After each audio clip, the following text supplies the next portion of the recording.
তারাই বাদশা আমি বলে গেলাম আজকের মাহফিলের তারাই আমাদের জন্য মডেল তাদের বাবা মাকে আল্লাহ আজকে মাফ করে দিবে এ যুবক এ তালবে আলিম ওই নেব একসাথে বলবেন এই দুনিয়ার থেকে যাব ঈমান নিয়ে যাব ইনশাআল্লাহ ঈমান নিয়ে যেতে হলে 5 ওয়াক্ত নামাজ পড়তে হবে হাত উঠান 5 ওয়াক্ত নামাজ কে কে পড়বেন আল্লাহ দেখো দেখো দেখো কি সুন্দর এই হাতগুলা কি সুন্দর দেখো আল্লাহ দেখো এরা 5 ওয়াক্ত নামাজ পড়বে ওয়াদা দিছে আল্লাহ এদেরকে 5 ওয়াক্ত নামাজি বানায় দাও এদের বাবা মাকে মাফ করে দাও নামান হাত 2 নম্বরে যাদের মা বাবা আছে খেদমত করবা মা বাবার জন্য মসজিদ মাদ্রাসায় দান করবা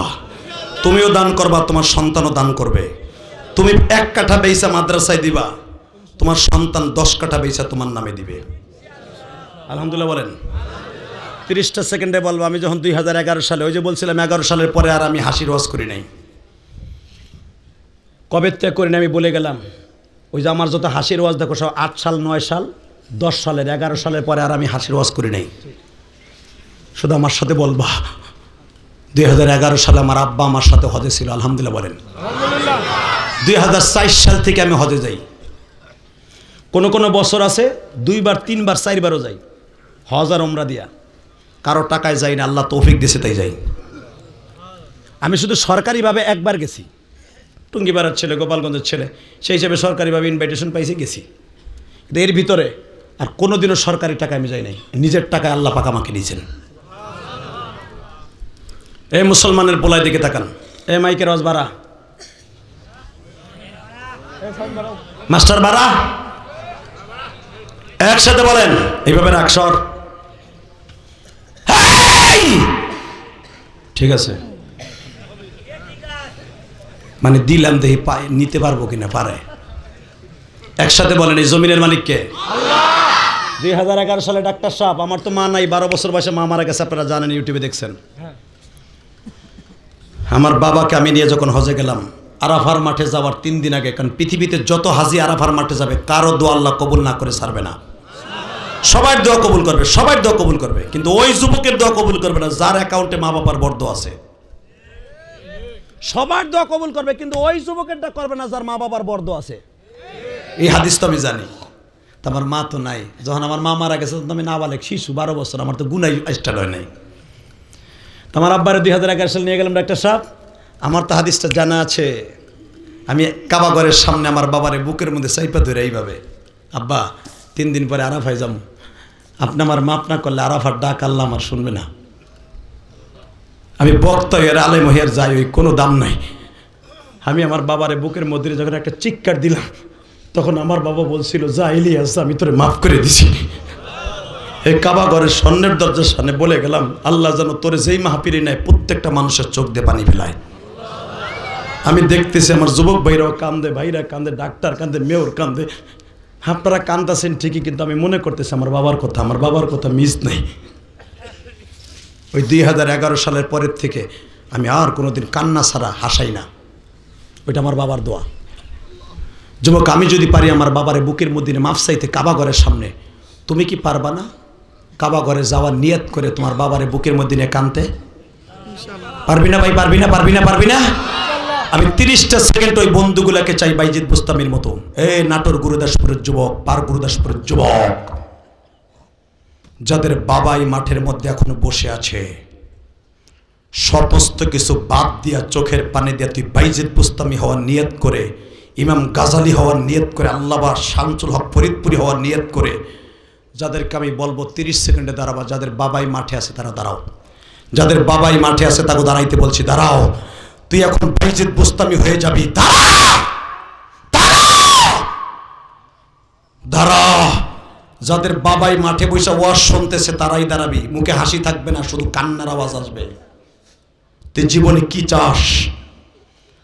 তুই কাজ করবি আর দেখবি যাগো বাপ নাই তারা কেমনে কান্দে তুই বুঝবি তখন বাবা কি জিনিস যে ছেলেগুলা দাঁড়াইছে যাদের বাবাগুলা দাঁড়াও বাবাগুলা দাঁড়াইতে বলছি বাবাগুলা দাঁড়ান যে ছেলেগুলা দাঁড়াইছে দেখেন না চাচা আপনার পোলা দাঁড়াইছে দাঁড়ান যে ছেলেগুলা দাঁড়াইছে তাদের বাবাগুলা দাঁড়ান ওই দেখেন যাদের বাপ নাই তারা বয়ে বয়ে এখন কাঁদতেছে কারণ আর বুকের মধ্যে আগুন লেগে গেছে আমার বাবা থাকলে তো আমিও দাঁড়াইতে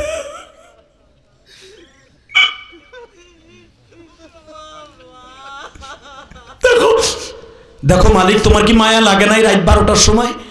দেখো তো নাটোর ঘুরে দেশ পরে এই ভাইজান ওর বাপ নাই মনে হয়, অথবা এই মাহফিলে আছে কি না আমি জানি না, নলে এইভাবে কাঁদতে পারে না। আল্লাহ যাদের বাবা নাই তারা তো এখন বইয়া বইয়া কানবে। কে মেয়র, কে চেয়ারম্যান, কে মেম্বার, কে ডাক্তার, কে দফাদার, কে চকিদার। আল্লাহ এটা তো কেউ কোনো দাম নাই যদি মা বাবা মাফ না করে। যুবক, আমি বলার সাথে বিদ্যুতের মতো দৌড় দিবি, পাগলের মতো যে বাবার বুকের মধ্যে জয় ধরে চিল্লাবি আর কানবি। আর যাদের বাপ নাই এগো কান্না দেখে তোমরা বইয়া বইয়া কানবা। আমি বলার সাথে বিদ্যুতের মতো দৌড় দিয়ে বাবার বুকের মধ্যে যে হিট করে, আব্বা তুমি মাফ না করলে আমার হজ হইব না, নামাজ হইব না, কোনো দান সৎকা কবুল হইব না। দে যুবক, দৌড় দে, দৌড় দে যুবক, দৌড় দে যুবক, দৌড় দে। দেখ তোর বাবা কোথায় আছে, দৌড় দে যুবক। তোমার বাবাই মাঠে কোথায় আছে, দৌড় দাও যুবক। একটা দৌড় দিয়ে তোমার বাপরে বুকের মধ্যে জড়াই ধরে কান্দো। যুবক, তোদের বাবার যা যেখানে আছে একটা দৌড় দে, তাড়াতাড়ি দৌড় দে, দৌড় দে, দৌড় দে, দৌড় দে, দৌড় দে। একটা দৌড় দিয়ে বাবারে বুকে নিয়ে কাঁদতে থাক যুবক। ওই দেখো আমার ভাই বলে আমার বাবা নাই গো। ও মালিক, আজকে মার্চ মাসের 1 তারিখ দেখো বাবারে বুকে নিয়ে যারা কান্দে। এ যুবক কমিটি, তোর বাবারা কি এই মাঠের মধ্যে নাই? এই দেখো এই যুবকটা প্যান্ডেলের কাছে চলে আসছে মালিক। আর চোখের পানি তুমি কি দিয়ে বুঝাইবা? ও চিল্লায় আর বলে হুজুর আমার তো বাবা নাই।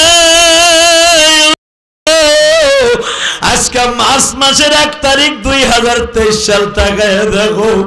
এই ছেলেটার মতো যাদের বাবা নাই মাফ করে দাও মালিক।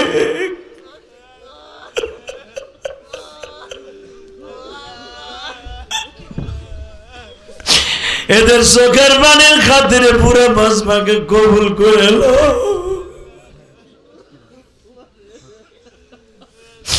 দেখো স্টেজের কোনায় আইসা একটা যুবক কাঁদতে কাঁদতে অচেতন হয়ে গেছে। তোমার কি মায়া লাগে না রে মাওলা? এই রাত 12টার সময় যদি এমপি মন্ত্রী ডাক দিতাম আমার ডাকে সাড়া দিত না, মেয়র সাহেব ঘুমাইলে দরজায় ঢুকতে দিত না। কিন্তু তুমি এমন একজন মেয়র, এমন একজন বাচ্চা, রাত 12টার পরে তোমার অফিস আদালত খুলিয়া যায় গো মাওলা। যারা বইয়া বইয়া মা বাবার কথা মনে করে কান্দে, এদের কান্নার খাতিরে পুরো মসমার দোয়া কবুল করে এলো।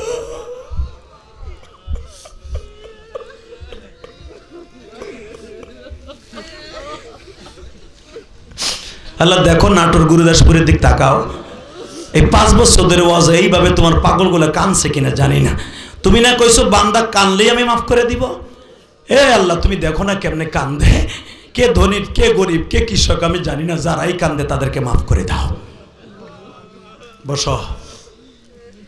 এই কান্নাটাই তোমার জীবনের সবচেয়ে বড় মেডিসিন।